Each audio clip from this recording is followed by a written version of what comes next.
Maret 2026. Di saat sebagian besar warga Bekasi masih terlelap dalam mimpi, sebuah keheningan pecah menjadi saksi dari sebuah peristiwa yang tak akan pernah dilupakan. Pukul 3 dini hari, sesosok bayangan menyelinap menembus batas privasi rumah Ermanto Usman. Niat awal yang diduga pencurian seketika berubah menjadi konfrontasi yang mematikan. Pak Ermanto, sang pelindung keluarga, berdiri teguh.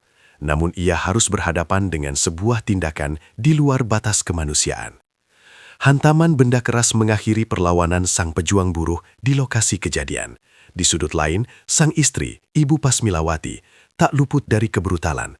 Ia ditemukan dalam kondisi kritis, berjuang antara hidup dan mati di bawah lampu ruang darurat yang dingin. Garis kuning melingkar. Tim identifikasi bergerak dalam senyap, mengumpulkan serpihan bukti yang tertinggal. Siapa pelakunya? Dan apa motif sebenarnya? Spekulasi mulai bermunculan, hingga akhirnya tim Buser menemukan titik terang. Pelarian sang tersangka berakhir di wilayah Bekasi kurang dari 48 jam setelah tragedi itu bermula.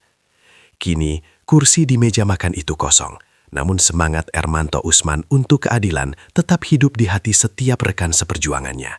Proses hukum memang tengah berjalan, tapi luka ini akan tetap membekas. Keadilan harus ditegakkan. Selamat jalan sang pejuang. Sampaikan pendapatmu di komentar dan bagikan video ini agar semakin banyak yang tahu tentang kasus ini.